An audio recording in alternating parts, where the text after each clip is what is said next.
भूतिया गांव का राज। गहरे जंगल के बीचों बीच बसा एक छोटा सा गांव जिसका नाम था कालापुर। दिन में यह गांव किसी साधारण बस्ती जैसा ही दिखता था, लेकिन रात होते ही यहां कुछ अजीब घटनाएं होने लगती थीं। लोगों का कहना था कि इस गांव में कोई रहता नहीं, लेकिन रात को किसी के चलने की आवाजें आती थीं। एक दिन एक पत्रकार जिसका नाम रवि था, इस गांव के रहस्य को उजागर करने के लिए वहां पहुंचा। गांव पूरी तरह सुनसान था, लेकिन कुछ घरों में टूटी फूटी चीजें बिखरी पड़ी थीं, जैसे किसी ने अचानक वहां से भागने की कोशिश की हो।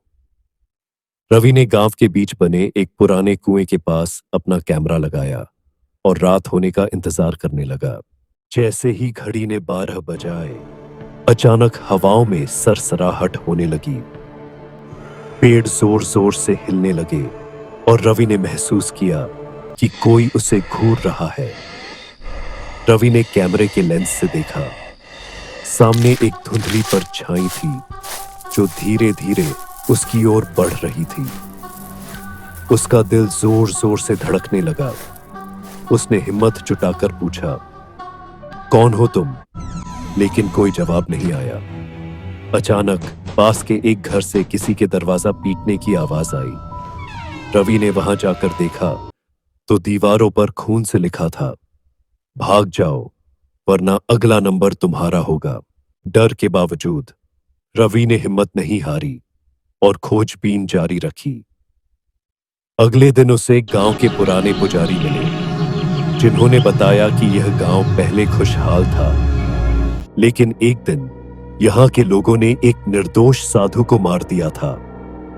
तब से उसकी आत्मा बदला लेने के लिए हर रात यहां आती है, और जो कोई भी इस गांव में रात गुजारता है वो वापस नहीं लौटता।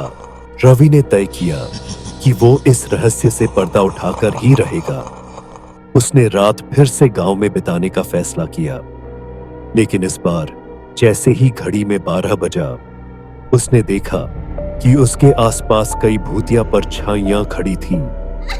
उनकी आंखों से आग निकल रही थी और वे धीरे धीरे उसकी तरफ बढ़ रही थी।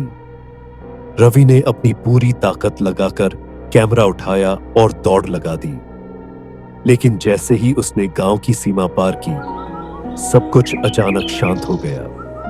अगले दिन जब उसने अपने कैमरे की फुटेज देखी तो उसमें कोई भी परछाई नहीं थी, केवल उसकी डर से कांपती हुई आवाज रिकॉर्ड हुई थी। क्या यह सिर्फ एक भ्रम था या सच में गांव में कुछ था? यह रहस्य आज भी अनसुलझा है। आज बस इतना ही। आप सभी का धन्यवाद। आपको कहानी कैसी लगी कमेंट करके जरूर बताएं।